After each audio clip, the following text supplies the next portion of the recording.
dibandingkan dengan universitas lain yang ada jurusan tambangnya dan geologi misalnya atau perminakan, karena juga pekerjaan tambang itu diisi juga oleh yang dari geologi misalnya. Nah, ini mulai meningkat ini jumlah perempuan yang daftar menjadi mahasiswa dan lulus dari jurusan tambang, dan sekarang sudah berkiprah banyak di dunia tambang.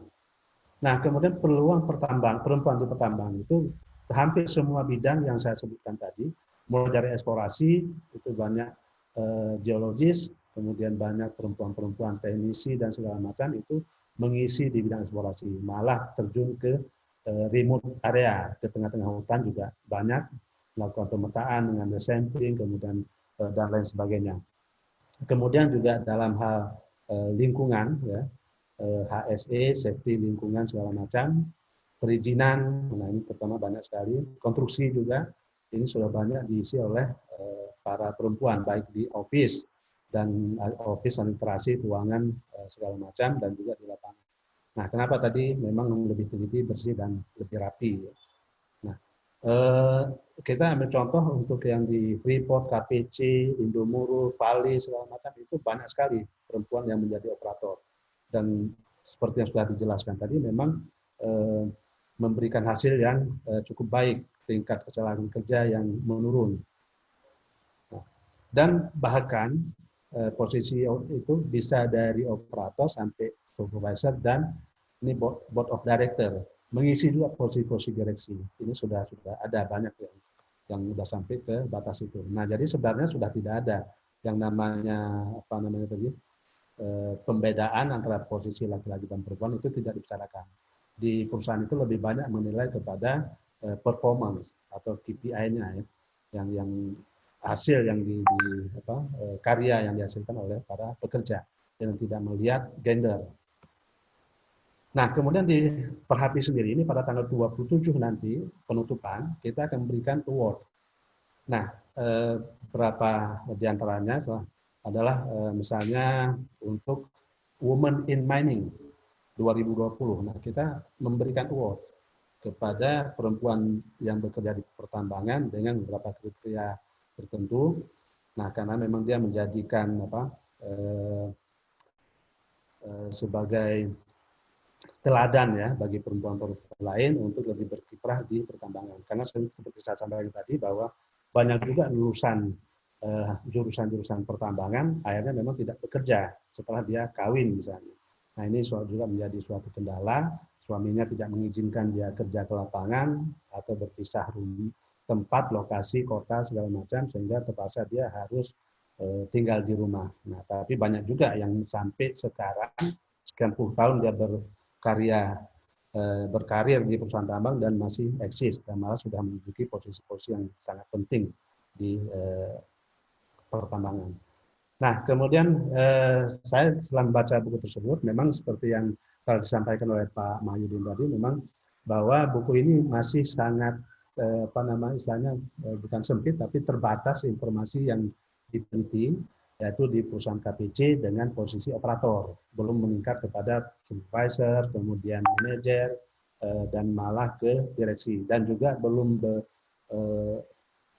diteliti atau disurvei kepada perusahaan tambang yang lain. Nah, sehingga untuk ke depan memang perlu lebih dilakukan penelitian, nah, sehingga bisa mengcover juga termasuk kendala, tantangan, dan peluang bagi perempuan untuk berkarir di dunia pertambangan.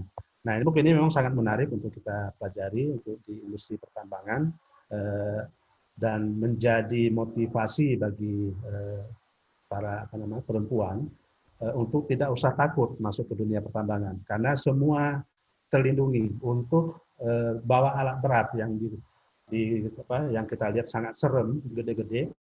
Nah, sebenarnya ada proses untuk bisa membawa sampai ke sana. Kita akan di training, kemudian kita akan dikasih simulator, evaluasi, sehingga saatnya kita akan dilepas menjadi operator yang mandiri. Dan sebelumnya memang kita tidak akan lepas, pasti ada pendidikan sampai diyakinkan bahwa si operator ini apakah perempuan atau laki-laki, itu bisa membawa alat dengan mandiri, aman, selamat, dan efisien. Nah, jadi tidak perlu dikhawatirkan bahwa ini alatnya segede rumah, berarti digambarkan segede rumah. Itu bisa diisi oleh para perempuan, karena tahapan menuju ke sana itu sudah sangat bagus dilaksanakan di perusahaan tambang. Nggak mungkin perusahaan tambang akan melepas begitu direkrut kita langsung bawa alat, karena alat itu harganya itu bisa puluhan miliar. Begitu satu kecelakaan, mereka akan kehilangan uang sekian puluh miliar, bahkan sekian ratus miliar. Nah, untuk itu saya merekomendasikan juga banyak perempuan yang bisa berkiprah di pertambangan ke depan, karena akan sangat efisien dan sangat bagus bagi perusahaan tambang juga untuk bisa mengembangkan perusahaannya. Mungkin demikian dari saya sedikit, dan selamat kepada Bu Zulfatun atas peluncuran buku tersebut. Mudah-mudahan ke depan bisa disempurnakan lebih bagus lagi. Dan juga saya mengucapkan selamat ulang tahun ini kepada Kopri PMI Kutai Timur ya, yang ke-53 atau Kupri PMI yang ke-53, sehingga lebih maju ke depan, lebih bisa menyuarakan pengembangan kemahasiswaan dan kepemudaan di tanah air kita. Demikian dari saya. Terima kasih. Mohon maaf apabila ada kekurangan dan kesalahan. Saya akhiri dengan wabillahi taufiq wal hidayah. Wassalamualaikum warahmatullahi wabarakatuh. Waalaikumsalam warahmatullahi wabarakatuh. Terima kasih Bapak Rizal Kasli atas pemaparannya. Satu inti yang bisa saya dapat dari paparan dari Bapak Rizal Kasli, bahwa sesungguhnya dunia tambang itu sudah sangat welcome terhadap perempuan ya. Selanjutnya mungkin kita langsung ke Ibu Haris yang tadi sempat tertunda. Halo Ibu Haris, bisa dicek Bu? Halo, selamat siang. Apakah sudah kedengaran? Oh ya. Sepertinya masih timbul tenggelam, tapi mungkin padahal saya sudah ganti pakai jaringan lain ya. Karena jaringan yang tadi berbagi dengan yang lagi nge-zoom ada tiga orang lain. Putus ya? Iya Bu. Apa mungkin cuma saya yang dengar atau peserta yang lain? Yang lain gimana? Suaranya memang agak macet-macet Bu. Nggak dengar Bu, dengar. Kedengaran suaranya Bu. Dengar Bu. Timbul. Nggak terlalu timbul Bu.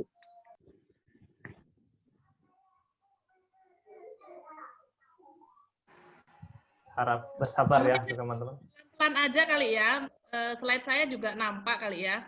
Oke. Saya akan coba pelan-pelan. Oke. Silakan Bu. Memang sarananya ini nggak tahu ini jaringannya kok terganggu. Ya, jadi terima kasih lagi saya sampaikan kepada panitia yang sudah memberikan kesempatan kepada saya, dan juga saya menyampaikan selamat kepada Bu Zulfatun yang sudah mengeluarkan tulisan yang menarik juga menurut saya. Nah, terkait dengan buku ini, saya melihat sesuai dengan permintaan panitia untuk saya memberikan komentar atau membedah buku ini. Jadi saya melihat bahwa buku yang berjudul Menaklukkan Tambang, Potret Perempuan di Pertambangan, itu memang ada beberapa kekuatan ya, seperti tadi yang disampaikan oleh Pak Mahyudin.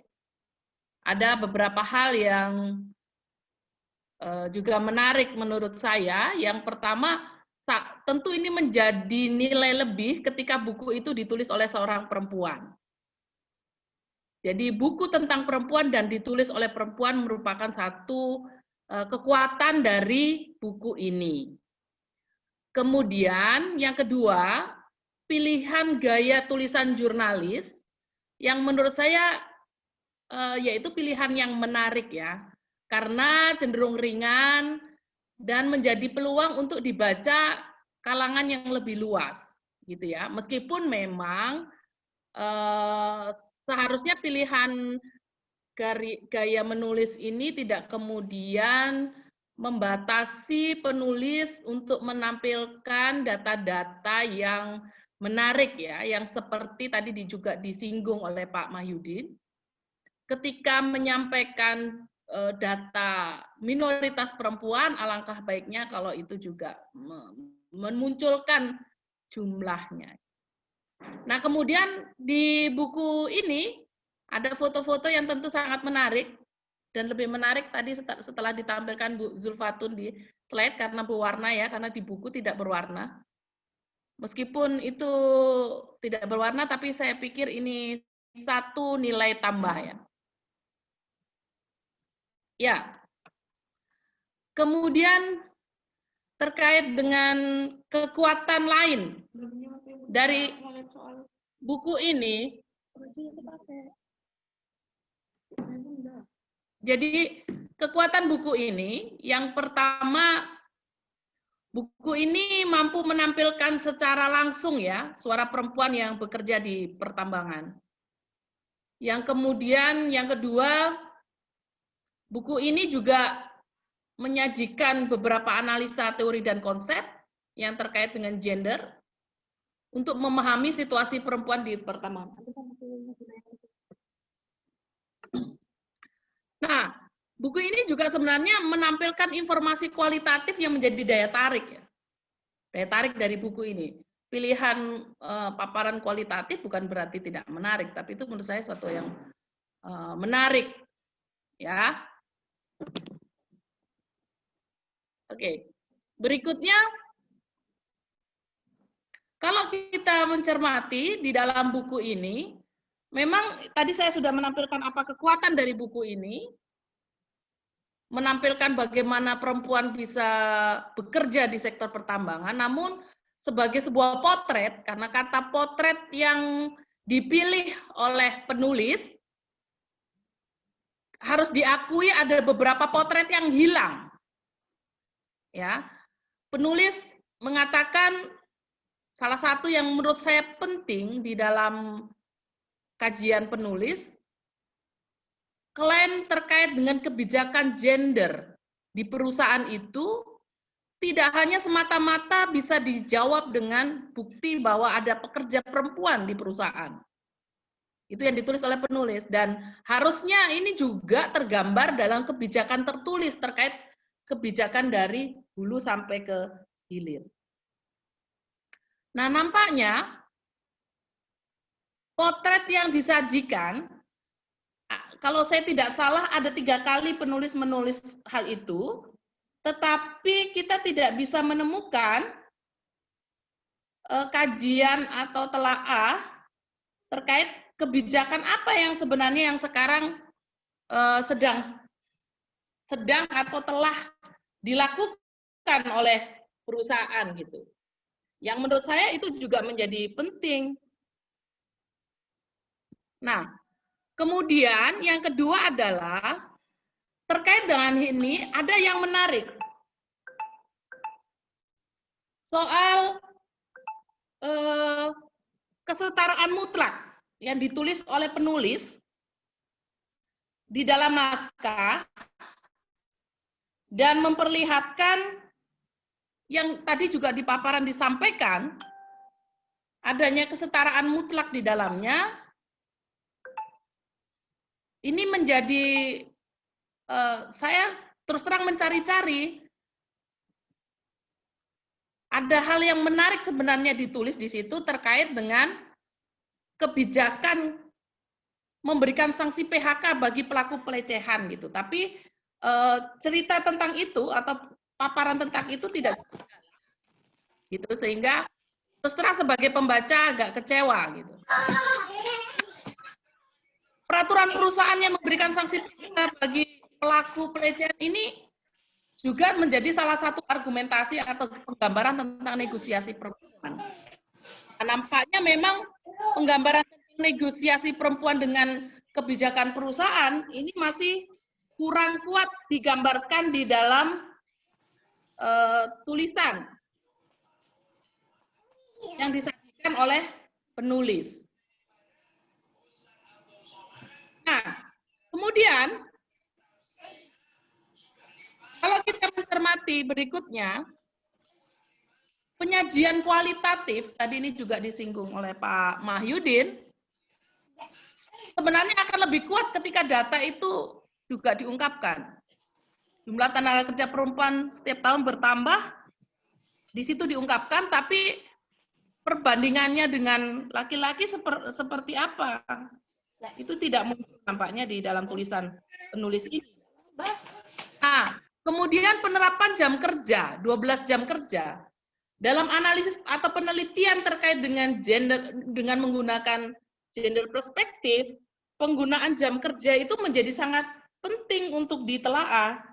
Karena untuk melihat bagaimana sebenarnya daur hidup perempuan untuk menggambarkan situasi utuh atas diri perempuan. Jadi tidak hanya menggambarkan bahwa dia punya jam kerja 12, tapi bagaimana daur waktu itu mempengaruhi perempuan.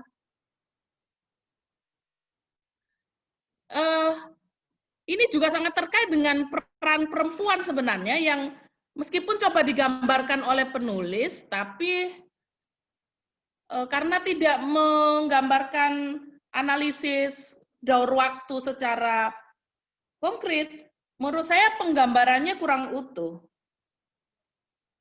Dan itu bisa meninggalkan peran-peran perempuan yang sebenarnya mau tidak mau perempuan itu punya 3 peran ya, secara selain produktif, artinya bekerja di perusahaan, dia punya peran reproduktif, dan dia juga punya peran sosial. Meskipun tadi digambarkan, perempuan-perempuan itu menganggap peran di sosial dia tinggalkan gitu ya. Artinya sebenarnya peran sosial perempuan itu tidak hanya soal ngerumpi, tetapi peran sosial itu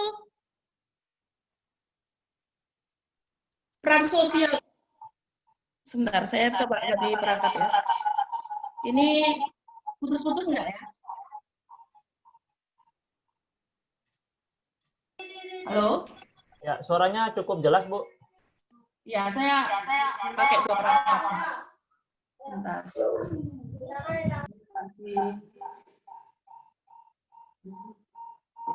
Tapi nampaknya suaranya mendengung ya. Oke, saya agak menjauh. Jadi kalau kita lihat, atau panitia bisa menampilkan slide?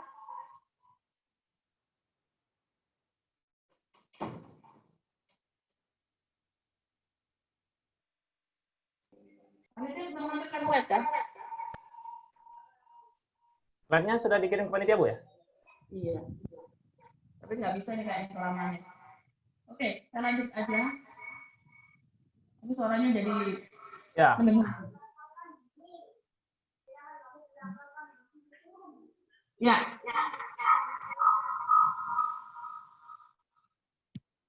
Lebih baik yang ini atau yang tadi? Baik ini, Bu. Yang tadi, Bu. Ya, jadi kalau beberapa data tadi akan lebih lengkap kalau penulis menyajikan terkait juga peran reproduktif, produktif, dan sosial.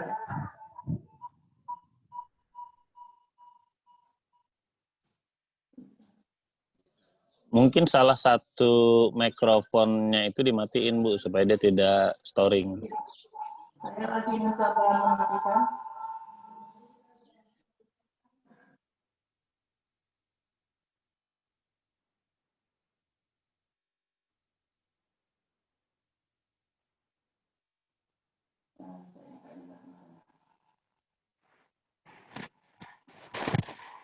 Oke.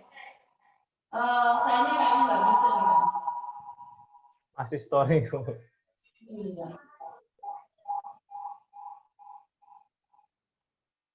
Tadi sebenarnya bagus, Bu. Iya.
Mohon maaf ya, ter-unmute.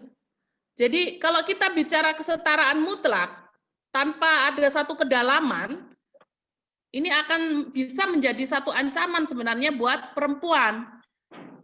Kenapa? Karena berlakunya kesetaraan yang mutlak tadi itu akan meminggirkan kondisi atau situasi perempuan yang sebenarnya secara reproduktif itu berbeda dengan laki-laki gitu.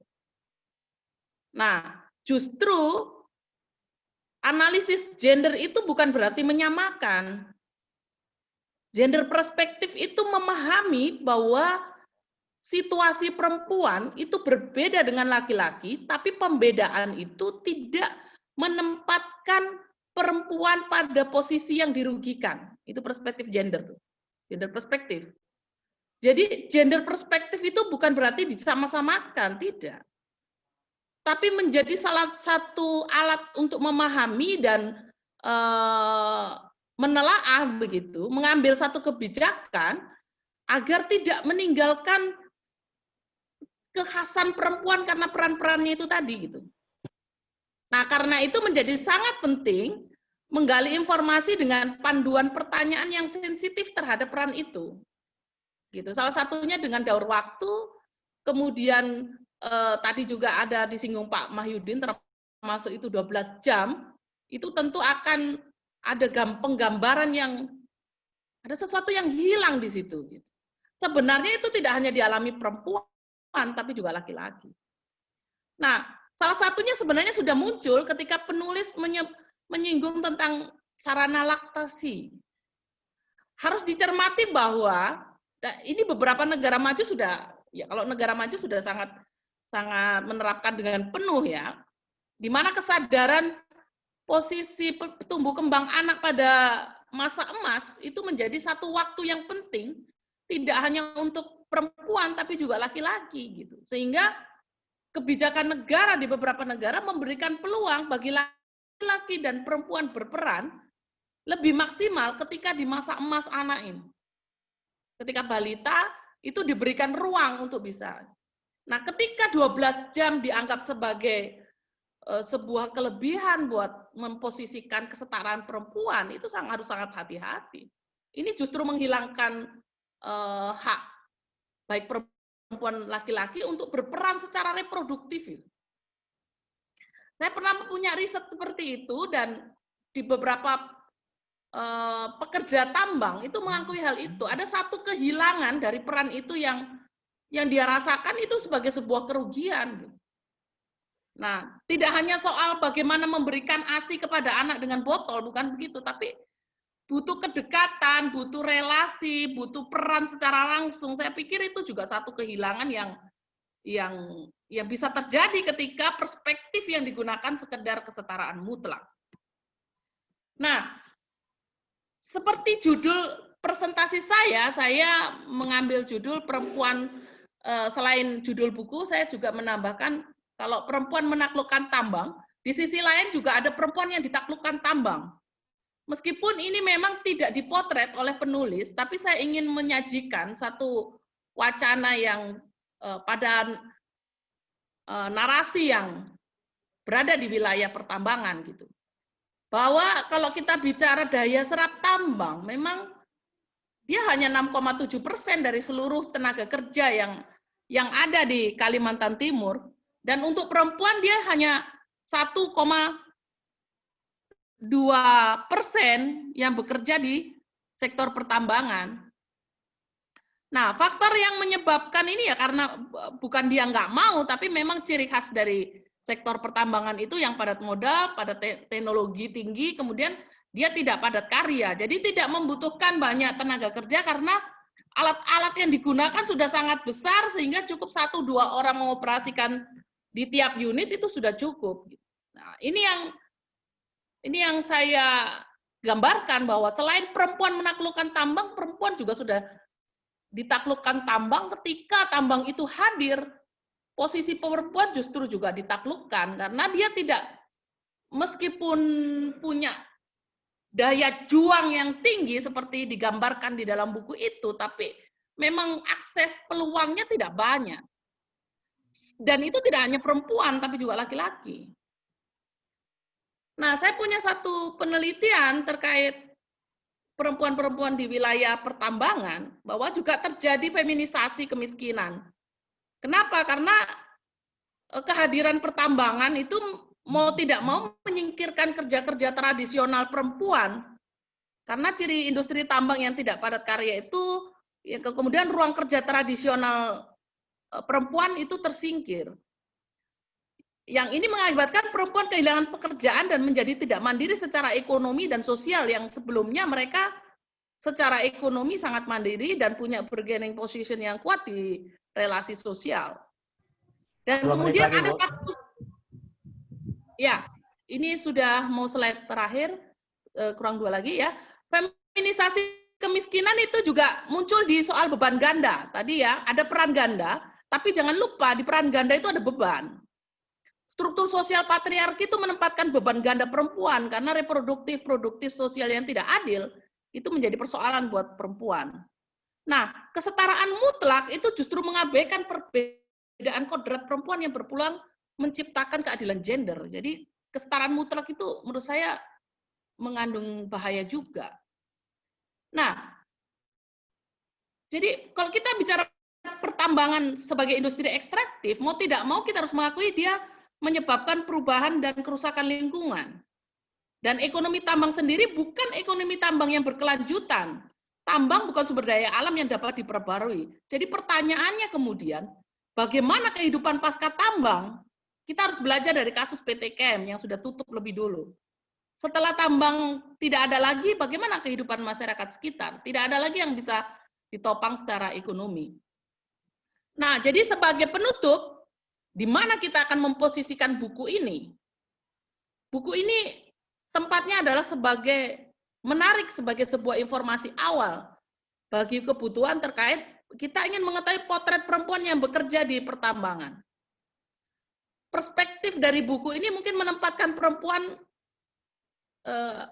dalam pembangunan ya, dalam perspektif women in development. Jadi memandang perempuan sebagai penggerak mesin pembangunanisme. Tentu itu membawa ekses baik seperti yang disampaikan di buku, tapi jangan lupa itu juga meninggalkan persoalan-persoalan khas yang menempatkan perempuan harus kehilangan beberapa hal di dalam daur kehidupannya. Nah, begitu paparan saya. Mohon maaf dengan keterbatasan sarana. Terima kasih. Assalamualaikum warahmatullahi wabarakatuh. Waalaikumsalam warahmatullahi wabarakatuh. Terima kasih banyak Ibu Dr. Haris Retno.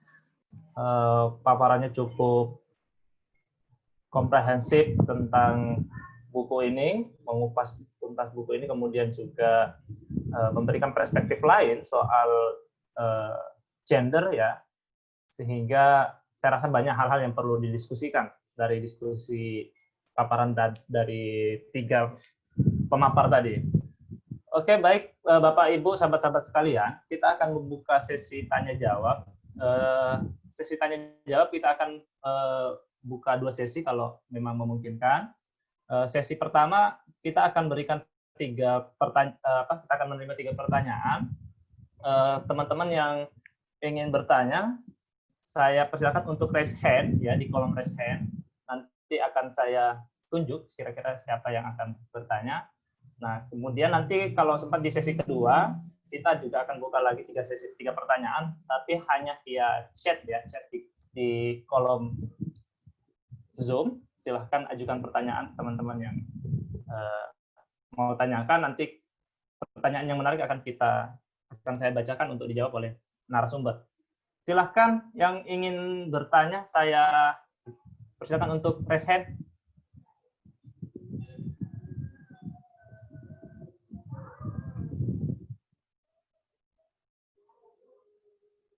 Belum ada yang raise hand ini.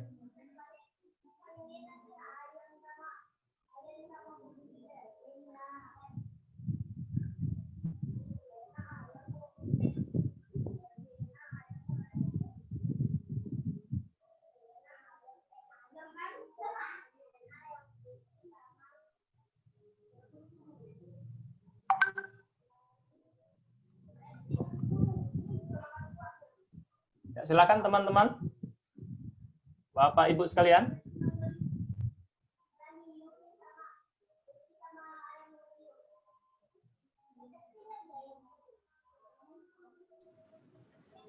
Moderator, kalau belum ada yang mau bertanya, mungkin diskusi lanjut bisa dilakukan untuk membandingkan antara beberapa pendapat tadi kali, tapi langsung oleh narasumber. Oke, teman-teman kalau nggak ada yang raise hand, saya kasih kesempatan lagi untuk langsung mengajukan ujung tangan saja, sebut nama, saya mau bertanya ya. Sebelum kita ke sesi selanjutnya, langsung kita bandingkan saja atau gimana? Ada teman-teman? Oke, itu ada Rizda Sofia. Rizda Sofa, siapa? Silahkan dibuka mic-nya. Silakan Mbak Rizda, perkenalkan nama, dari mana, dan apa pertanyaan. Bismillahirrahmanirrahim. Assalamualaikum warahmatullahi wabarakatuh. Waalaikumsalam warahmatullahi wabarakatuh. Perkenalkan, nama saya Rizda Sofa, saya dari STAIS Sangatta. Yang ingin saya tanyakan adalah, kita kan sebagai perempuan dan ingin bekerja di sebuah pertambangan. Di sini ada banyak masalah-masalah, kendala-kendala seperti nanti saat kita ingin memiliki anak, atau misalnya saat kita perlu cuti dan sebagainya. Satu lagi masalah yang tentang yang dapat berdampak perempuan, apa saja? Pertanyaan saya, apa saja yang dapat kita lakukan untuk mencegah terpaparnya dampak dari pertambangan itu sendiri saat perempuan masuk ke pertambangan, sehingga tidak akan mengganggu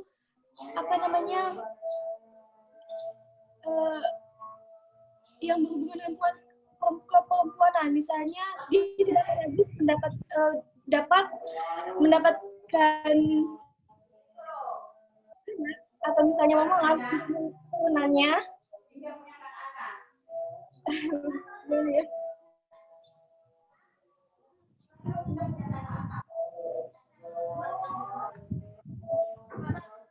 Ya, saya ulangi lagi. Pertanyaan saya adalah, bagaimana kita untuk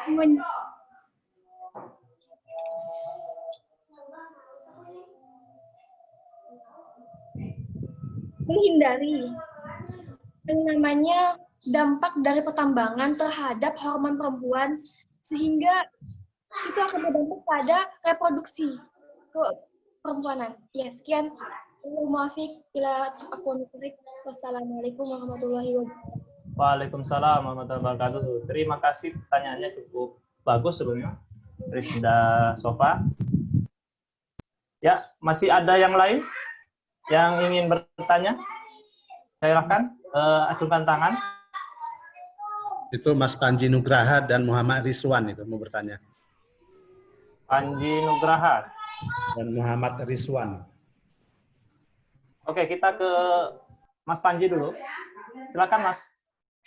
Sahabat Panji Nugraha, ini Ketua PKC PMI Kalimantan Timur. Oke, terima kasih. Assalamualaikum warahmatullahi wabarakatuh. Waalaikumsalam. Suaranya agak bisa dibesar, terima kasih, Ketua. Presentasinya para. Ya, saya ingin sedikit bertanya kepada para narasumber. Kalau kita bicara tentang tantangan perempuan dalam dunia tambang, ya saya pun sudah pernah mengalami dunia pertambangan ya beberapa tahun. Memang tantangan itu cukup luar biasa dan cukup keras lah, apalagi bicara tentang kalangan perempuan. Nah, kalau kita berbicara tentang tadi bicara gender, bahwa selama ini kan kita selalu terdoktrin bicara gender itu doktrin sosial dan budaya. Pada dasarnya kan juga dalam agama juga mengatakan bahwa kita semua adalah sebagai khalifah, sebagai pemimpin. Bahkan Allah juga Dalam Al-Quran mengatakan bahwa hai manusia, bukan kita laki-laki maupun perempuan, agama satu dan yang lainnya. Artinya kita semua memiliki posisi yang sama. Tapi pada dasarnya kalau kita berbicara tentang perempuan ini kan berbicara tentang sosial dan kultur budaya. Tadi Bu Julfa sudah memaparkan, kemudian ada Ibu dosen yang udah sedikit beberapa perspektif dan sudut pandangnya. Saya rasa itu semua benar. Tapi kembali kepada diri kita, kadang perempuan itu juga takut sebenarnya. Di dalam dunia politik, terjadi diskriminasi sebagainya itu pasti akan ada. Tapi tinggal bagaimana positioning perempuan dalam menghadapi hal-hal tersebut. Nah, konteks dalam, misalnya dalam kader-kader PMI, kita hanya bicara tentang teori-teori gitu kan. Tapi dalam dunia realitasnya kita masih takut, masih banyak pertimbangan-pertimbangan tentang sosial dan kultur budaya. Sehingga kita sendiri tidak mampu mengambil suatu keputusan untuk mengapresiasikan diri mengambil suatu profesi yang memang kita inginkan. Misalnya tadi menjadi pengusaha dalam dunia pertambangan, perempuan dalam politik dan sebagainya.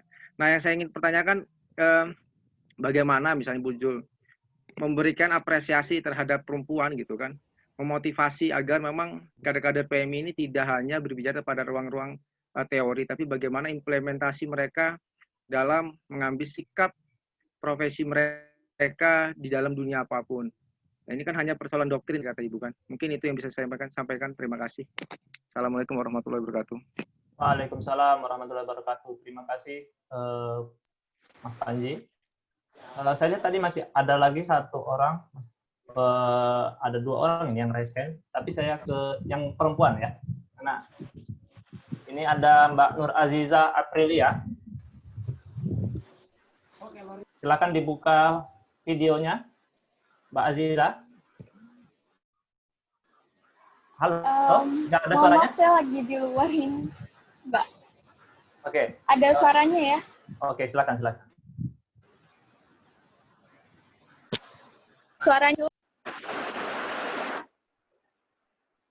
Suaranya jelas, Bang ya? Jelas. Aziza, silakan.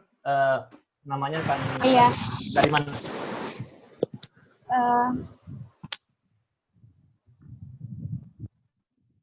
Auzubillahiminasyaitonirrajim. Bismillahirrahmanirrahim. Assalamualaikum warahmatullahi.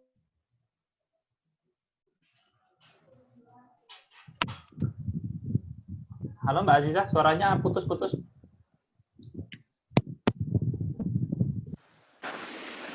Masih jelas ya suara saya ya? Ya, jelas. Ini jelas tadi tidak putus. Iya. Saya ulangi, Assalamualaikum warahmatullahi wabarakatuh. Waalaikumsalam warahmatullahi wabarakatuh. Perkenalkan, nama saya Nur Aziza Aprilia. Saya dari Kohati Komisariat SPICE. Pertanyaan saya kepada seluruh pemateri, bagaimana pandangan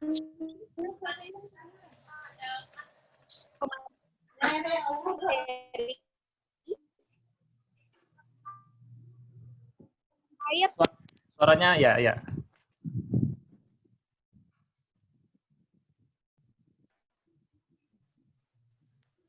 Halo Mbak Aziza.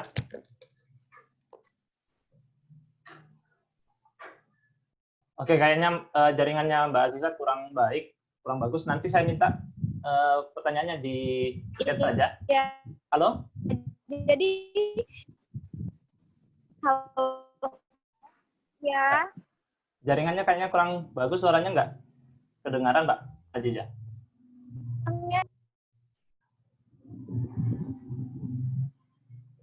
Ya, mohon maaf Mbak Aziza, nanti pertanyaannya bisa di chat aja. Saya serahkan untuk ke ini aja dulu, ke Mas Rizwan, yang juga raise hand. Muhammad Rizwan. Oke, baik. Oke, silakan.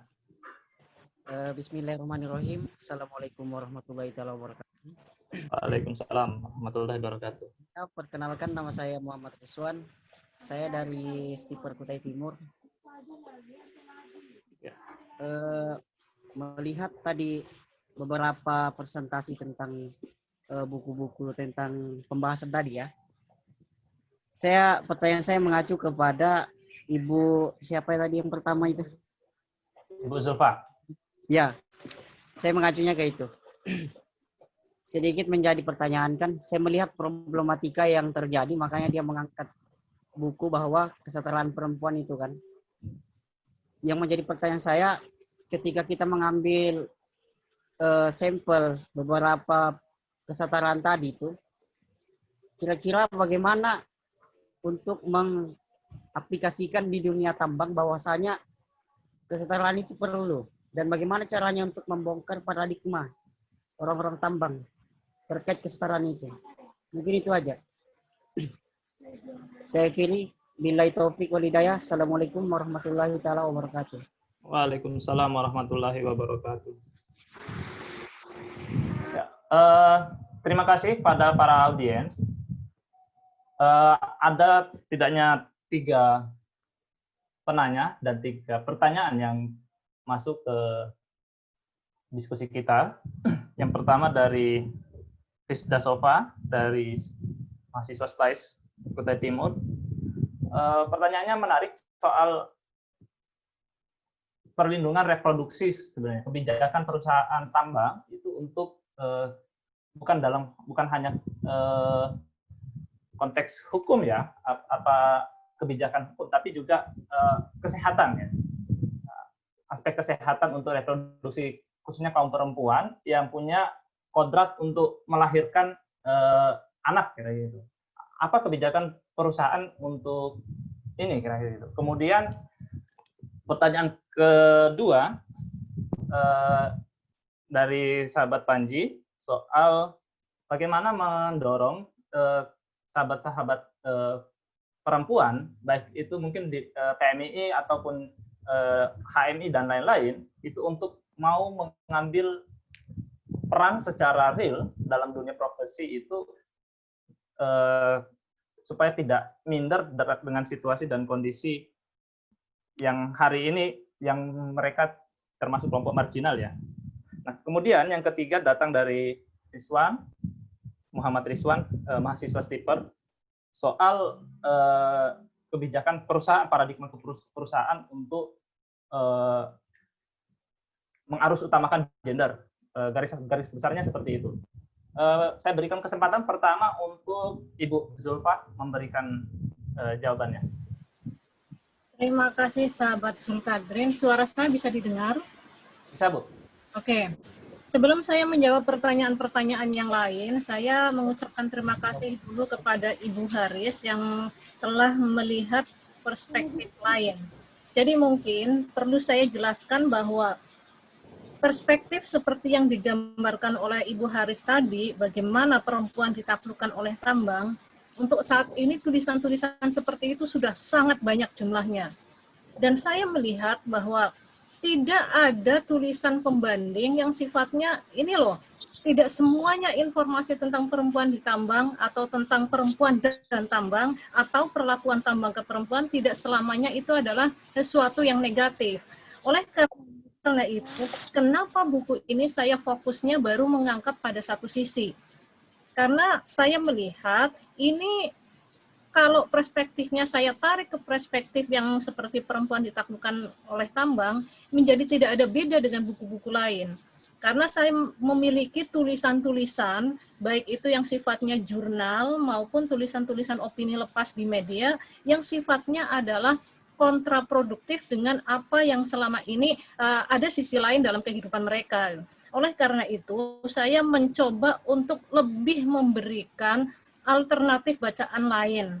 Ketika seseorang selalu disuguhi bahwa ini loh marginalisasi, ini loh perempuan yang sangat lemah dan lain sebagainya, saya ingin publik juga melihat bahwa ini loh ternyata ada yang mereka itu tidak dimarginalisasi, ada juga mereka yang tidak lemah. Saya perspektifnya lebih ke situ. Tapi saya mengapresiasi sekali apa yang disampaikan oleh Ibu Haris tadi tentang sebaiknya memang itu akan lebih lengkap kalau 2 perspektif masuk. Nah, kalau Bu Haris misalnya sudah punya penelitian yang sifatnya adalah perempuan ditaklukkan oleh tambang, itu artinya buku yang ada sekarang adalah merupakan buku pelengkap dari yang sudah ada sebelumnya. Kemudian yang kedua, terkait dengan masalah laktasi tadi, kalau saya menulis bahwa ada perempuan yang mengatakan, saya memerah ASI di kabin truk, itu tidak berarti langsung menegasikan atau menyatakan bahwa di tambang tidak ada tempat untuk memerah ASI. Saya sudah melihat sendiri bahwa ada yang namanya pondok perempuan, dan di situ sebetulnya bisa. Tapi kenapa si perempuan ini memerah ASI-nya ada di dalam kabin truk? Alasannya adalah karena dia males turun, energinya itu untuk naik turun alat yang sebesar itu tuh luar biasa. Karena tangganya sendiri seterjal itu. Jadi daripada dia kehabisan energi, lebih bagus dia memerah ASI-nya di atas kabin truk. Alasannya seperti itu. Ini mungkin sekedar penjelas aja atas apa yang disampaikan oleh Ibu Haris tadi. Tapi so far saya mengapresiasi dan semoga buku yang keluar ini menjadi perspektif dari sudut pandang yang berbeda dari buku-buku yang sudah ada. Kemudian untuk yang Mbak Rizda tadi, bagaimana masalah cuti? Kalau yang saya lihat di tambang batubara KPC dan saya percaya di tambang-tambang besar lain yang sudah menerapkan good mining practice, itu cuti itu akan selalu ada, cuti bahkan cuti haid, cuti melahirkan itu ada. Dan bagaimana perlindungan terhadap reproduksi? Perempuan-perempuan yang tadi bekerja di alat berat, yang bekerja di lapangan, kemudian mereka ketahuan hamil, itu langsung ditarik ke kantor. Itu sebuah perlindungan bahwa ketika mereka itu terkait masalah reproduksi, maka perusahaan tidak akan membiarkan. Nah, ini juga adalah cerita sisi lain dari apa yang selama ini beredar. Karena banyak hal-hal yang beredar di luar juga mengatakan bahwa perlindungan terhadap perempuan tidak ada gitu ketika berada di dalam dunia pertambangan. Nah, sekali lagi saya katakan sisi lainnya yang harus dipahami publik bahwa itu semua ada perlindungannya. Kemudian terkait pelecehan seksual dan lain sebagainya, itu saya tidak tahu persis, mungkin Pak Rizal Kasli nanti bisa nambahkan, kalau di KPC itu ada aturan tersendiri, Code of Conduct atau kode etik yang mengatur seseorang yang melakukan pelanggaran pelecehan seksual ancamannya itu adalah PHK. Dan itu sudah terjadi real di dalam perusahaan. Untuk melengkapi data ini mungkin nanti Pak Rizal yang bisa melengkapinya. Kemudian yang kedua, menjawab dari Mas Panji mengenai bagaimana profesi perempuan sebetulnya, seperti yang di PMII misalnya, terjebak oleh pembicaraan wacana-wacana, tapi bagaimana implementasinya. Saya melihat bahwa profesi apapun yang dilakukan oleh perempuan, seperti ada profesi mau di tambang, mau di industri lain, mau sebagai ibu rumah tangga, sepanjang profesi itu dijalani atas kesadaran bukan sebuah tekanan, bagi saya itu adalah representasi gender. Dalam artian, kalau kita sudah representasi gender yang dikatakan bahwa perempuan selalu dibilang begini-begini, yang sifatnya negatif, misalnya ya, saya melihat dari sisi yang berbeda.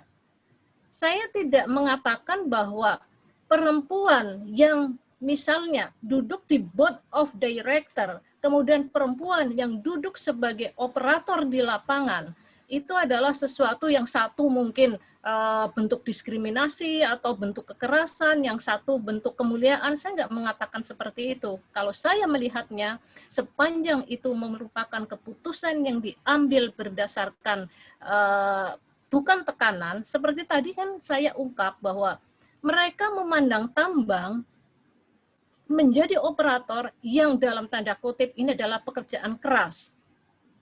Tapi mereka mengatakan itu dunia impian. Nah, kalau sudah mereka sendiri mengatakan seperti itu, kita nggak mungkin lagi menggugatnya. Dan saya mencoba untuk menggali ini berkali-kali. Wawancaranya dilakukan berulang-ulang. Apakah ini hanya lip service atau mereka memang senang dengan profesi ini? Dan beberapa yang saya wawancara, sebetulnya suaminya itu relatif punya jabatan tinggi. Artinya secara ekonomi mereka tidak kesulitan. Tapi karena mereka merasa bangga, ya itulah aktualisasi dirinya. Nah, kalau saya melihatnya justru lebih seperti itu. Kemudian yang ketiga dari Mas Rizwan tentang paradigma orang-orang di tambang terkait kesetaraan tadi. Kalau dari sisi kekaryawanan yang saya riset waktu itu, jelas paradigmanya masih patriarki. Mengapa kemudian muncul yang namanya negosiasi dan adaptasi dari perempuan? Karena apa? Sisi laki-laki selalu mengatakan bahwa perempuan tidak akan mampu. Perempuan adalah lemah.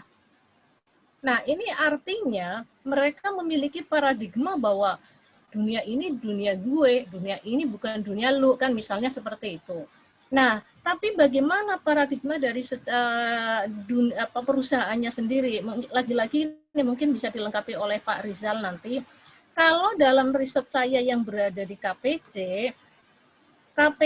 itu memiliki perundang-undangan dalam bentuk aturan PKB, dalam bentuk kode etik dan lain sebagainya, yang isinya itu memberikan kesejajaran bahkan kelebihan untuk perempuan. Salah satunya adalah gini, perempuan yang misalnya bekerja di KPC, kemudian dia itu suaminya juga bekerja, tidak lantas yang dijadikan kepala keluarga adalah suaminya.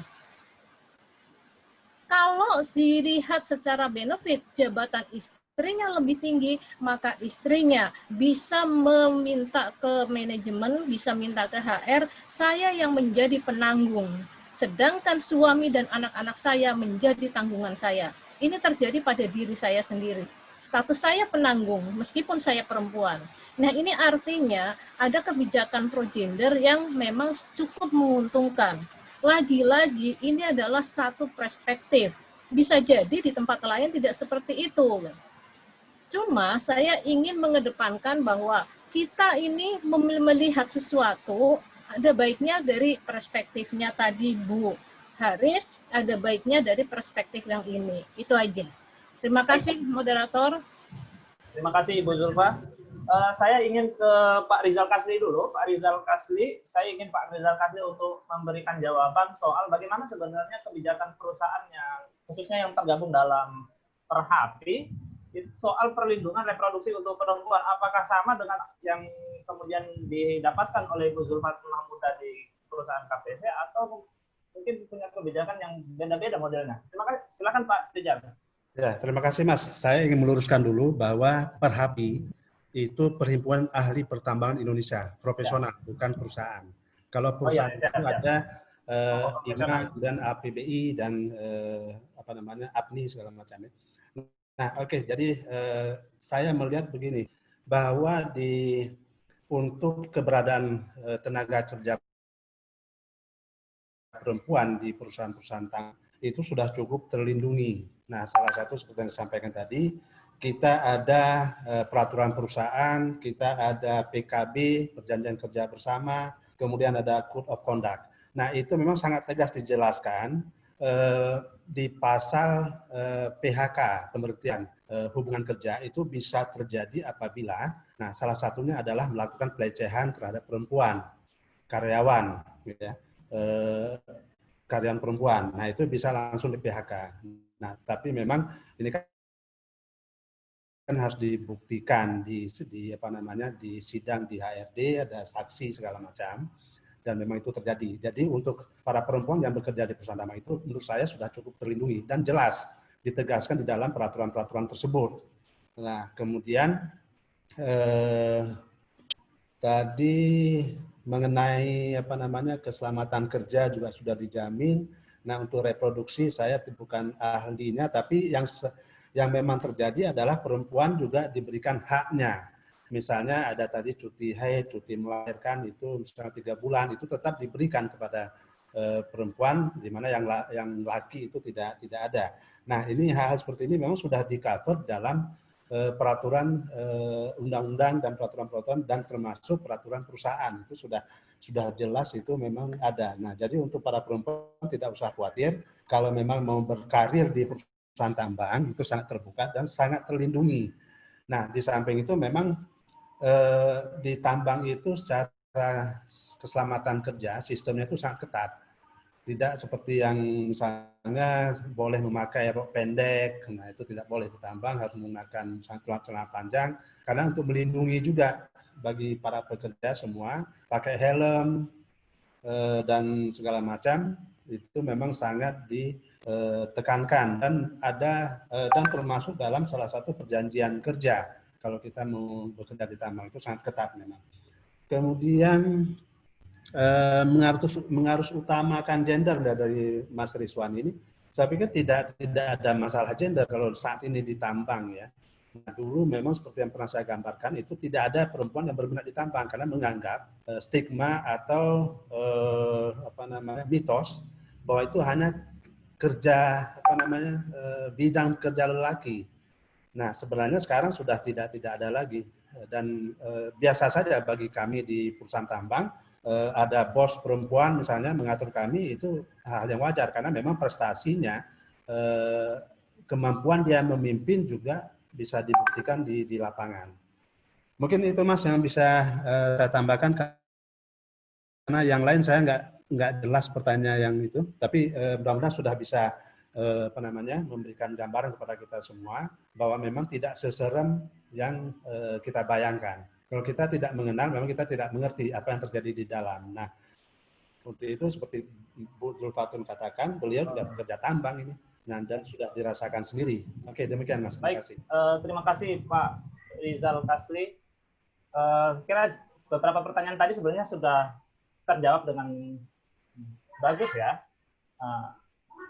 Saya sebelum ke Ibu Haris Retno, mungkin ini saya langsung bacakan, ada pertanyaan yang menarik sebenarnya masuk di kolom chat, meskipun ini masih sesi, ya ini akan menarik di pertanyaan dari Nur Aziza Aprilia dari Kohati Komisariat Tais tentang kasus-kasus pelecehan seksual yang terjadi di ranah pertambangan. Ibu Haris, sebenarnya kira-kira sejauh mana sebenarnya hukum kita itu memberikan perlindungan yang mutlak kepada perempuan di sektor-sektor publik, termasuk misalnya di sektor pertambangan. Ya, mungkin ini saya minta untuk Ibu Haris merespon, menanggapi pertanyaan ini. Silakan Ibu Haris. Ya, terima kasih.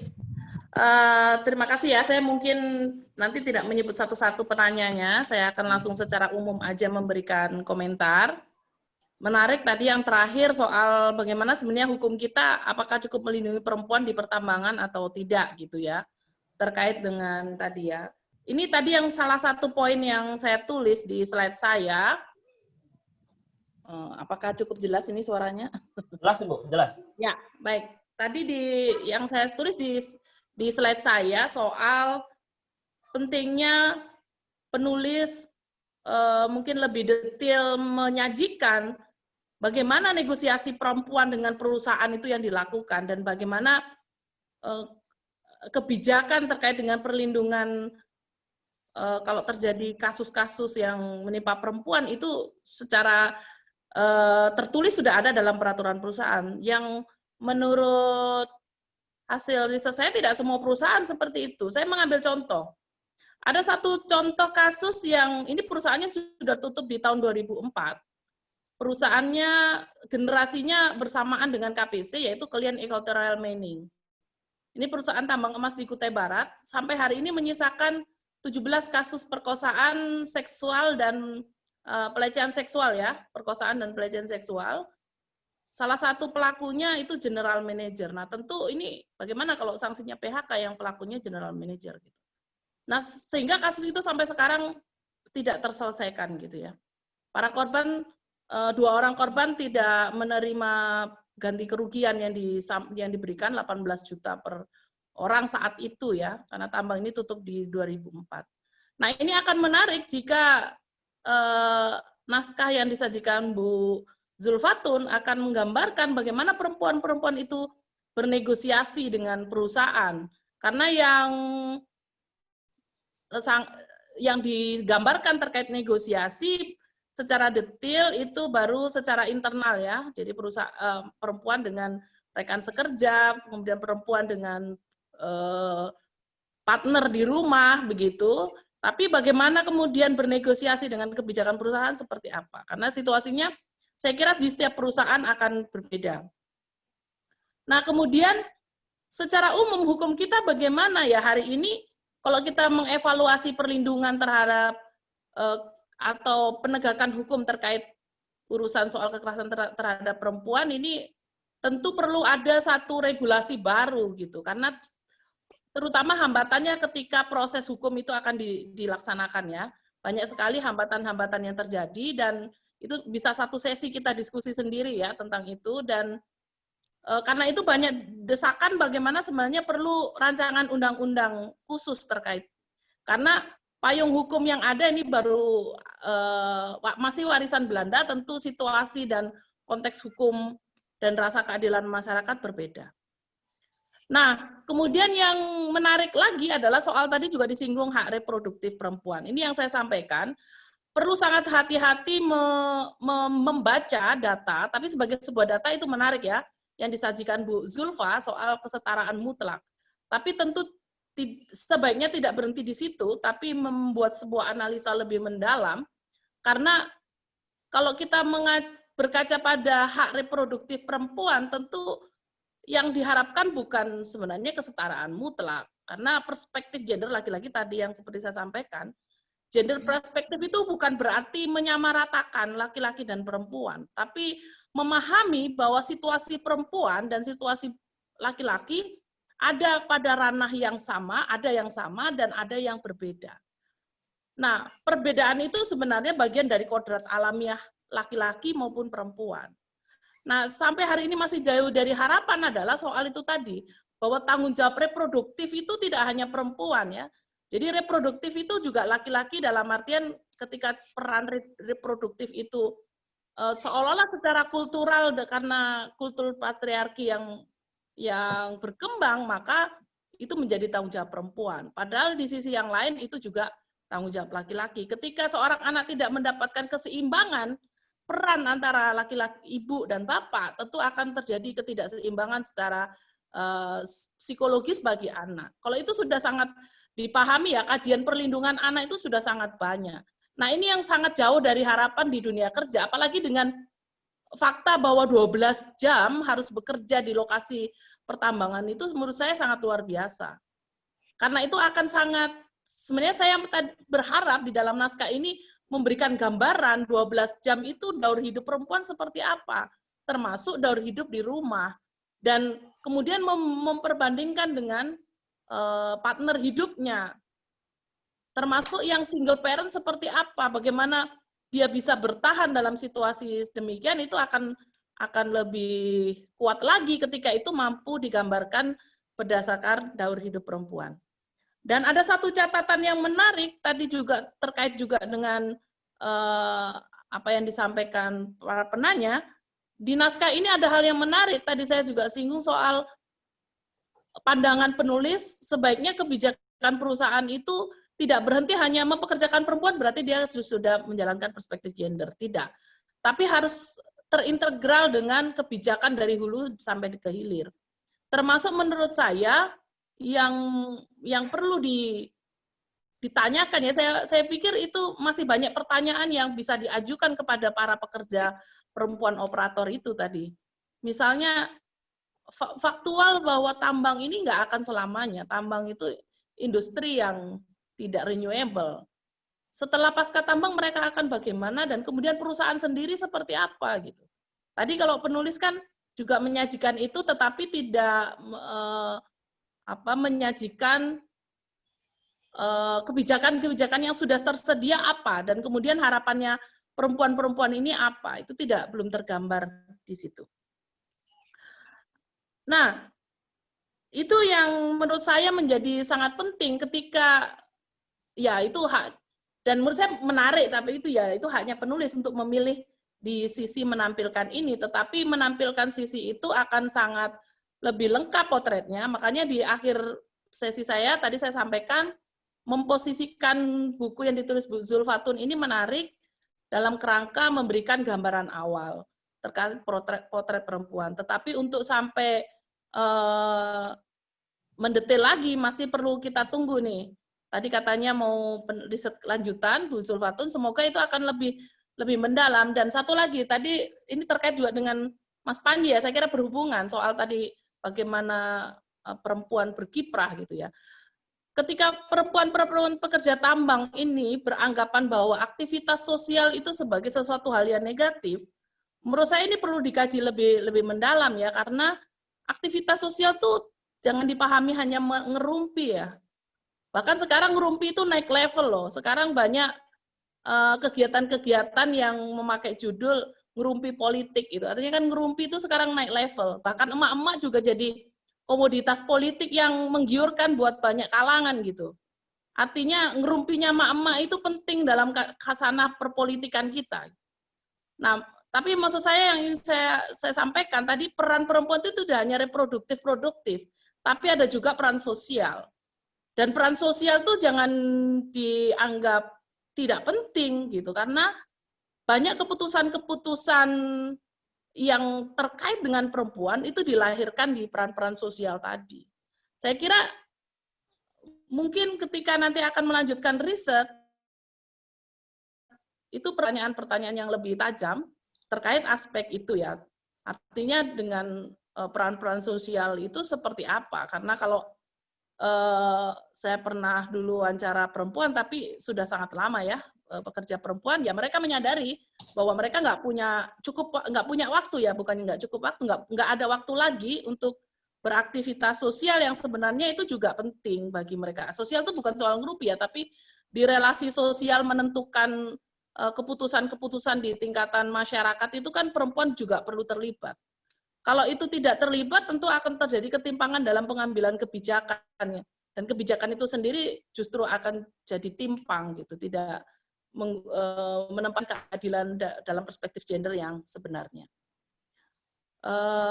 Begitu, saya kira artinya kalau kita bicara pelecehan seksual di pertambangan, kalau untuk di KPC, Mbak Zulfatun sudah menyampaikan ada datanya seperti itu, sampai ada lahir kebijakan, meskipun kita masih membutuhkan bagaimana negosiasi itu bisa sampai ke sana. Nah, namun ada beberapa kasus, salah satunya di camp yang sampai hari ini para korban perempuan itu masih menunggu proses keadilan buat mereka. Sementara tambangnya sudah tutup. Nah, ini yang perlu juga dicermati. Tambang-tambang yang akan ada di Kalimantan Timur, 1.404 izin usaha pertambangan, itu tidak akan selamanya. Yang akan ditinggalkan kemudian saya setuju Bu Zulfatun, perusahaan itu harus ngomong dari hulu sampai ke hilir, sampai pasca mereka bekerja seperti apa. Karena pada akhirnya mereka akan tutup, tambang itu akan berhenti ketika sumber daya alamnya habis. Nah, transparansi terkait skenario perusahaan tentu harus dinegosiasikan secara adil. Tidak hanya oleh perempuan, tapi juga laki-laki saya kira. Nah, tentu yang jangan sampai kemudian ketika tambang tutup, tidak hanya meninggalkan 3.000-an lubang di Kalimantan Timur, tapi juga persoalan ketidakpastian bagi para pekerja pasca tambang itu yang jadi urusan. Dan saat ini sebenarnya situasinya mungkin saya nggak tahu di KPC seperti apa, tapi secara umum kalau kita menyimak paparan dari pemerintah Provinsi Kalimantan Timur, industri pertambangan sedang dalam posisi menurun karena permintaan pasar internasional yang mempengaruhi. Nah, tentu ini situasi yang seperti apa bacaannya? Apakah ada pengaruh terhadap perempuan yang bekerja di sektor tambang? Tentu itu akan menarik untuk disimak menurut saya. Saya kira demikian tanggapan saya. Saya kembalikan. Ya, baik. Terima kasih Ibu Retno Haris. Selanjutnya, saya akan membacakan pertanyaan yang masuk. Ini ada pertanyaan yang masuk di kolom chat. Nanti sebelum, saya pikir tadi juga beberapa sudah ditanggapi ya. Ini pertanyaan dari Muhammad Bahtiar soal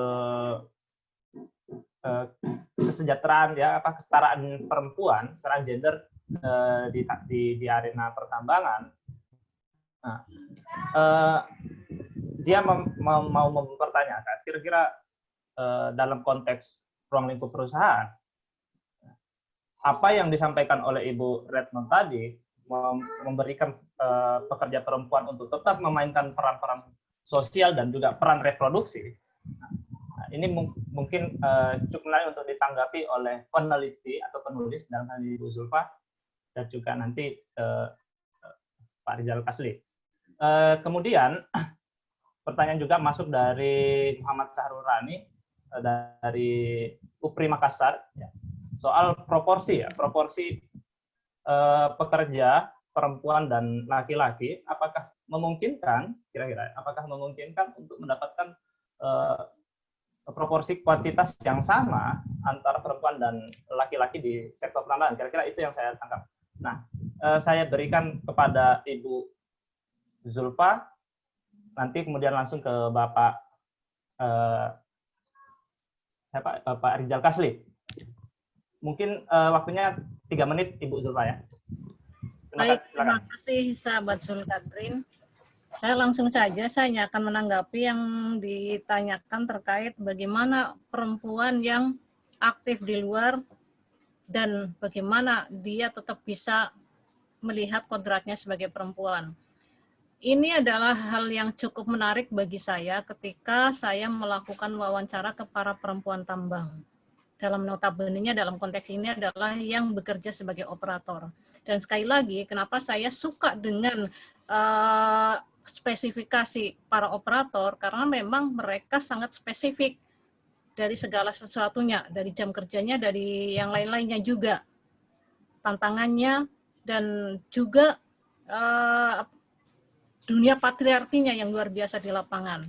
Nah, pertanyaan ini ketika saya ajukan ke mereka, seperti yang tadi saya tampilkan bahwa bagi saya, ketika ada seorang mengatakan bagi saya bekerja sebagai operator adalah bentuk aktualisasi diri. Dan saya sadar, saya tidak akan pernah melupakan kodrat saya sebagai perempuan. Kalau kita melihatnya dari sisi itu adalah sebagai beban, seperti tadi yang disampaikan oleh Ibu Haris, betul, saya sepakat bahwa itu adalah beban. Karena artinya perempuan jadi terbebani oleh dua dunia. Tapi kalau kita melihatnya dari sisi bahwa saya adalah perempuan yang kuat, nyatanya saya bisa melakukan dua dunia tersebut, itu akan menjadi sesuatu yang berbeda cara melihatnya. Oleh karena itu, kalau misalnya ada orang yang mengatakan bahwa perempuan yang tahu kodratnya adalah mereka yang berprofesi sebagai ibu rumah tangga semata, itu juga kita perlu lihat lagi. Kalau sebagai ibu rumah tangga berprofesi apapun di luar rumah, di publik, tapi dia sosialita yang tiap hari senengnya misalnya bermain medsos, kemudian juga hobinya belanja, jalan-jalan, mall, dan sebagainya, apakah itu juga lantas ibu rumah tangga dikatakan sesuatu yang ideal? Nah, jadi ketika kita berbicara antara perempuan di luar rumah dan perempuan yang aktif sebagai pekerja dan mereka yang hanya tahu kodratnya, itu kita perlu hati-hati kalau menurut saya. Makanya saya itu sangat senang dengan jawaban para operator itu. Bagi saya tidak ada yang perlu diperdebatkan, itu bahasa operator. Mereka itu pendidikannya hanya SMA. Bukannya saya merendahkan ya, tapi untuk level pendidikan tingkat SMA, mereka mampu berpikir lebih komprehensif daripada saya misalnya, yang selalu membincangkan, memperdebatkan itu dalam konteks seminar. Mereka itu real saja, sederhana bahasanya. Nggak ada yang perlu diperdebatkan. Saya kerja di luar rumah sebagai bentuk aktualisasi diri. Saya di rumah akan kembali pada kodratnya sebagai perempuan. Easy going kelihatannya. Dan itu nyata-nyata jalan. Karena beberapa perempuan yang saya wawancara, nyatanya anak-anaknya pada bisa kuliah, padahal mereka single parent. Misalnya seperti itu. Makanya dari awal saya katakan bahwa buku ini sangat sederhana, sesuai dengan kesederhanaan pola pikir orang-orang yang menjadi sosok di dalamnya. Jadi sekali lagi menurut saya melihat kodrat dan melihat kita beraktivitas itu sesuatu yang berbeda. Jangan kita mengatakan bahwa perempuan yang tahu kodratnya adalah perempuan yang memang fokus ngurus rumah, tahu kodratnya. Kalau yang membagi-bagi ke sana ke sini berarti tidak tahu kodratnya. Itu sangat berbahaya kalau kita misalnya berbicara seperti itu. Tapi cukup sederhana bagi saya berkaca dari para perempuan yang menjadi operator pekerja tambang. Mereka mampu memadukan dunia itu dengan sangat baik, antara kodrat dan antara kerja di luar rumah. Mungkin itu saja, moderator. Terima kasih waktunya. Baik, terima kasih. Saya langsung ke Pak Rizal Kasli. Pak Rizal, soal peran ya, soal peran sosial sama peran reproduksi mungkin tadi yang diajukan oleh Ibu Haris, dan juga pertanyaan yang sama juga muncul dari peserta, dan pertanyaan soal proporsi perempuan dan laki-laki di pertambangan.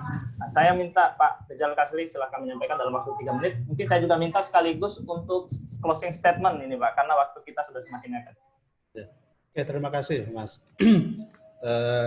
Saya memahami bahwa memang perempuan yang bekerja itu akan memberikan beban yang lebih berat dibandingkan dengan perempuan yang tidak bekerja. Apalagi bekerja di tambang, seperti yang Bu Patun katakan tadi, bahwa mereka sebagai operator tentu saja dia membutuhkan energi yang cukup, konsentrasi segala macam. Nah, sehingga saya memahami kalau memang peran dia di sosial itu agak berkurang. Karena memang kalau kita bekerja di tambang itu dengan kondisi shift seperti itu, saya pernah mengalami juga dulu waktu awal-awalnya, itu memang kita harus menyiapkan diri, mempersiapkan fisik secara baik dengan beristirahat dengan cukup. Nah, sehingga kita sarankan untuk mereka yang di shift itu untuk istirahat yang cukup. Nah, apalagi bagi perempuan yang bekerja, dia harus membagi waktu dengan keluarga, dengan anak-anak, juga dengan sosial tetangganya. Nah, ini yang harus diatur. Belum lagi kalau bermesos ya, berkarya segala macam. Nah, saya bisa memahami bahwa itu akan mereka akan mengurangi perannya di sosial karena dia lebih menekankan kepada keluarga dan pekerjaannya. Nah, kemudian untuk reproduksi, nah ini kita bisa lihat di Undang-Undang Tenaga Kerja Nomor 13 2003. Ini sebelum dirubah ya, saya belum melihat di Undang-Undang Cipta Kerja, tapi saya pikir itu belum berubah. Kemudian di Keputusan Menteri Tenaga Kerja Nomor 224 tahun 2003 juga, bahwa di situ memang dijamin ya untuk perempuan yang bekerja. Nah, ini salah satunya misalnya bahwa pekerja perempuan yang berumur dari 18 tahun dilarang dipekerjakan antara pukul 23 dan 7 misalnya. Kemudian juga pengusaha yang mempekerjakan perempuan itu harus menjaga kesusilaan dan keamanan di tempat kerja. Nah, ini sudah dijamin bahwa dia harus dijaga keselamatannya dan harus menyediakan petugas keamanan atau security di tempat kerja sehingga tidak terjadi yang namanya pelecehan seksual dan segala macam. Nah, kemudian untuk proporsinya, memang ini sulit kalau kita bicara tentang proporsi harus 50%, harus 30%. Kita lihat di DPR RI saja yang sudah ada undang-undangnya minimal 30%. Apakah itu tercapai? Nah, ini kembali lagi kepada persaingan antara laki-laki dan perempuan. Sedangkan undang-undang sudah tidak menyatakan keberpihakan, artinya sudah menganggap bahwa ini silakan bersaing secara bebas. Mungkin itu yang bisa saya jawab. Tadi undang-undang perlindungan tenaga kerja perempuan sudah ada, kemudian Menteri Tenaga Kerja juga sudah ada, sosial dan proporsi. Nah, mungkin sebagai penutup saya mengatakan bahwa tambang itu terbuka untuk pekerja. Tidak ada diskriminasi atau perbedaan antara laki-laki dan perempuan. Nah, tergantung kepada perempuannya mau berkarir di tambang atau tidak. Dan kenyataannya memang kalau kita lihat dari statistik yang saya sampaikan tadi, level sarjana saja memang kurang peminatnya dengan tambang. Apalagi setelah lulus dia kawin tidak diizinkan untuk bekerja tambang. Tapi semua tergantung kepada urusan keluarga. Nah, kemudian Yang kedua, diskriminasi di pertambangan sudah tidak ada, dan yang ketiga adalah keselamatan pekerja perempuan itu dijamin oleh undang-undang, sehingga memang perusahaan yang tidak melaksanakan undang-undang itu bisa diberikan sanksi atau dipidana. Demikian dari saya. Terima kasih atas diskusi yang sangat menarik ini. Bagi saya ini sangat menarik karena membicarakan masalah pekerja perempuan di pertambangan. Oke, teman-teman semuanya, saya akhiri dengan wabillahi taufiq wal hidayah. Assalamualaikum warahmatullahi wabarakatuh. Waalaikumsalam warahmatullahi wabarakatuh. Terima kasih banyak Pak Rizal Kasli. Ya, selanjutnya saya mau kembali ke Dr. Haris, karena pertemuan kita ini adalah bukan hanya disaksikan oleh praktisi tambang, tentu juga teman-teman mahasiswa, dan juga di sini saya lihat Bapak Mahyudin masih tetap stay. Ya, saya pikir perlu satu masukan, bukan hanya untuk Ibu Zulfa selaku penulis buku ini, penelitinya, tapi juga kepada pemerintah. Dalam hal ini ada Bapak Mahyudin, representasi dari negara, untuk kemudian kebijakan-kebijakan apa ya kiranya perlu untuk kemudian memberikan perlindungan kepada perempuan. Saya kasih waktu 2 menit pada Ibu Haris, sekaligus closing statement. Ya, baik, terima kasih. Kalau dengan bukunya Bu Zulfatun tadi menyajikan bagaimana perempuan menaklukkan tambang, dan saya memberikan paparan terkait sebenarnya sebelum perempuan melakukan itu, lebih dulu ketika tambang hadir, dia menaklukkan perempuan. Dan hari ini dengan munculnya Undang-Undang Cipta Kerja, ya Undang-Undang Omnibus Law, karena tadi ini juga disimak banyak mahasiswa, saya pikir saya perlu menyampaikan itu, bahwa situasi akan semakin lebih sulit buat para pekerja. Silakan disimak bagaimana isi dari Undang-Undang Cipta Kerja. Kemudian terkait dengan perempuan-perempuan yang tadi bukan yang menaklukkan, tapi yang ditaklukkan, ini sangat akan mengalami persoalan baru karena bagaimana regulasi-regulasi terkait lingkungan hidup dan kewajiban lingkungan perusahaan itu akan lebih melemah gitu, jauh lebih melemah. Tetap ada tapi menjadi melemah.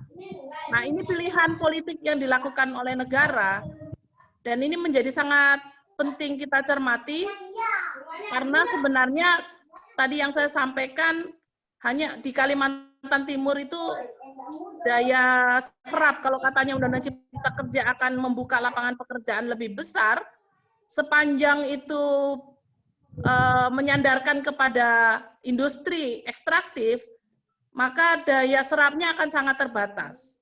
Bukan karena industrinya yang nggak mau, tapi memang ciri dari industri itu seperti itu. Nah, ini sama dengan bagaimana kita menggunakan perspektif gender ya. Jadi perspektif gender itu memahami bagaimana situasi perempuan.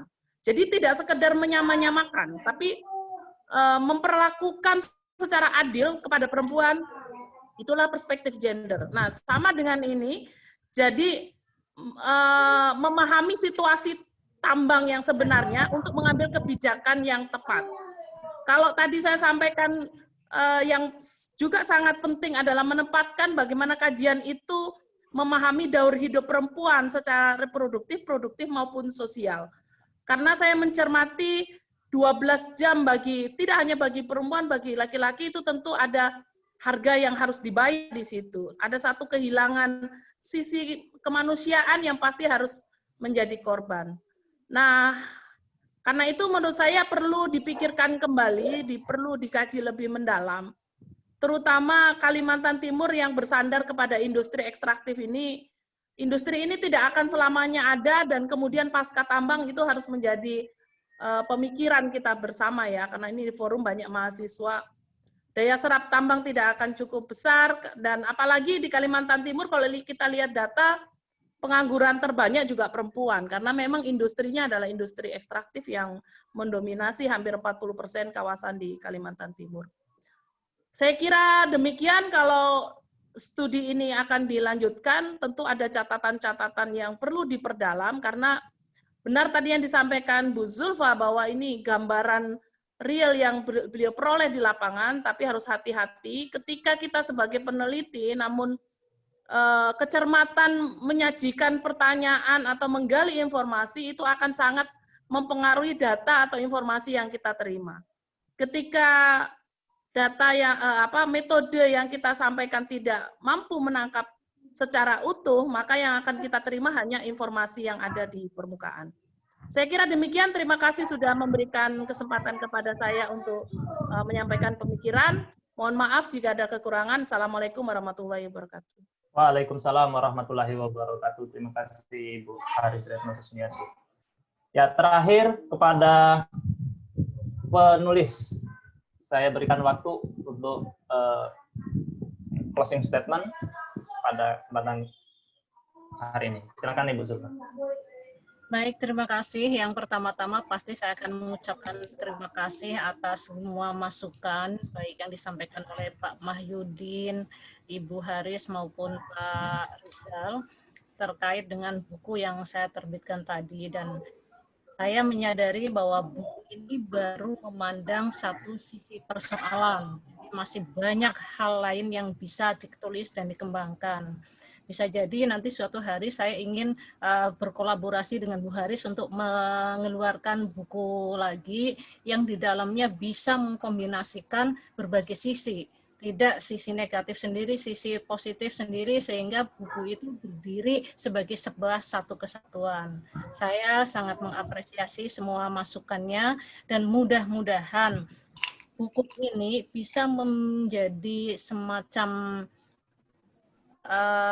bacaan pembanding, pengetahuan yang baru untuk publik, bagaimana sebetulnya para operator khususnya ya, perempuan yang berada di pertambangan. Mungkin itu saja. Terima kasih atas semuanya dan juga terima kasih kepada PMII, khususnya Kopri. Saya bangga dengan sahabat-sahabat semua yang mampu menggelar acara ini dengan baik.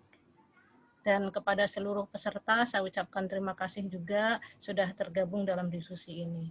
Itu saja, terima kasih. Wallahul muwafiq ila aqwamit thoriq. Wassalamualaikum warahmatullahi wabarakatuh. Waalaikumsalam warahmatullahi wabarakatuh. Terima kasih kembali lagi kepada seluruh pemateri, pembahas, Ibu Zulfatun Mahmuda, kemudian Ibu Dr. Haris Retno Susmiati, dan Bapak Insinyur Rizal Kasli.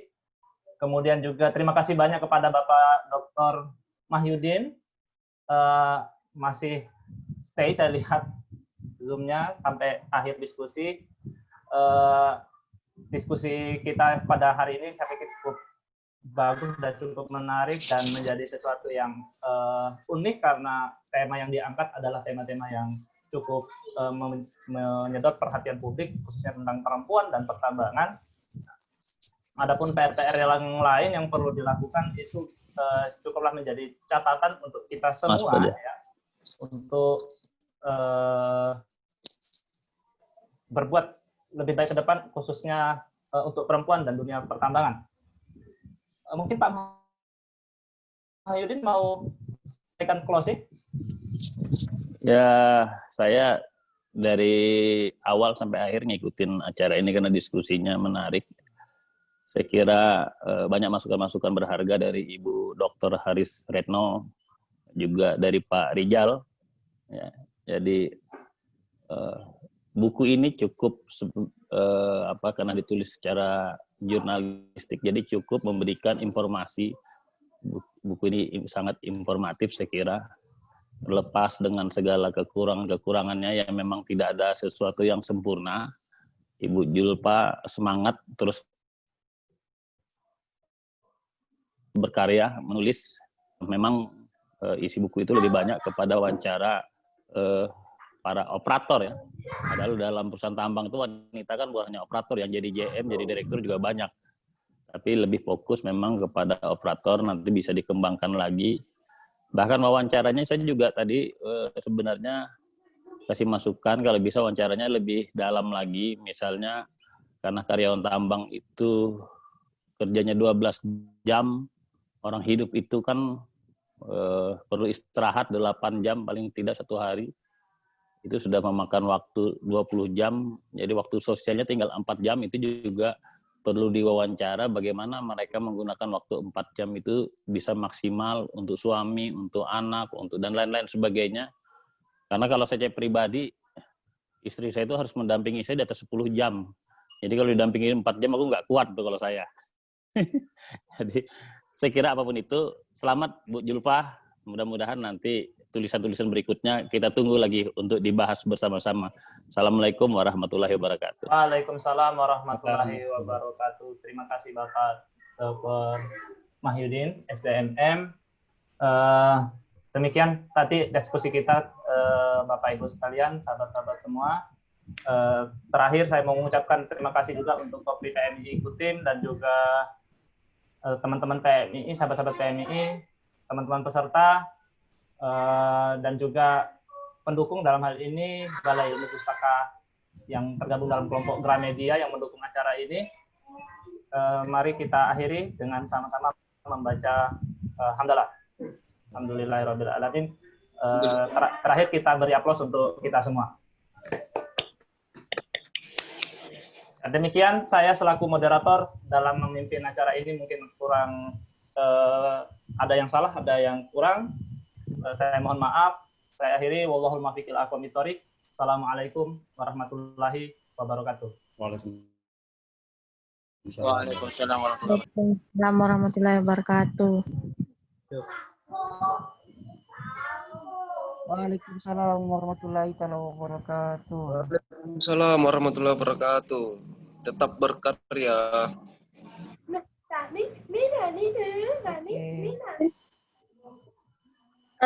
Baik, alhamdulillahirabbil alamin, acara kita pada hari ini telah berjalan dengan lancar. Semoga apa yang kita bahas pada hari ini bisa bermanfaat untuk kita semua dan bisa jika nanti mengadakan di kedepannya lagi bisa lebih baik lagi.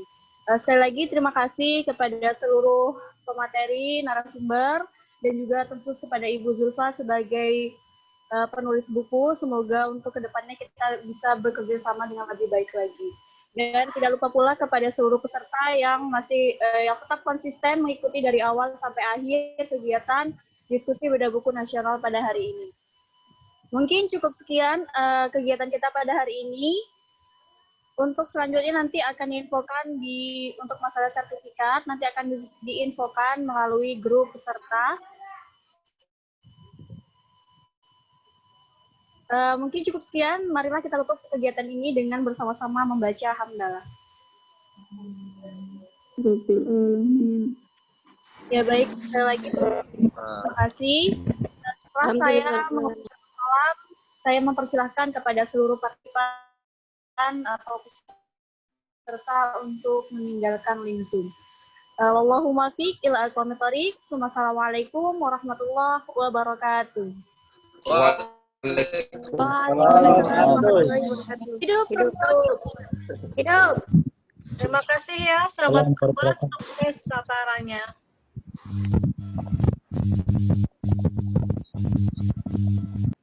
Saya keluar ya.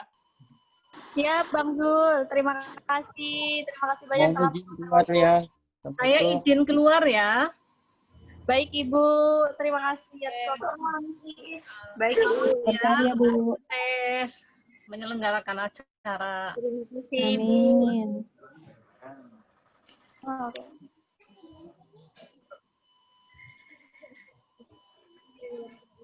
Sukses Harlah Koprinya. Siap, sahabat Triani. Saya Livia. Assalamualaikum. Sekretariat sahabat Triani. Oke ya. Berasa lagi radio tuh.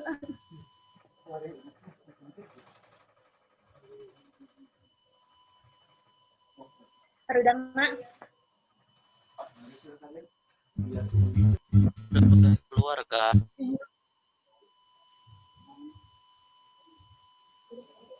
Sudah kan nih?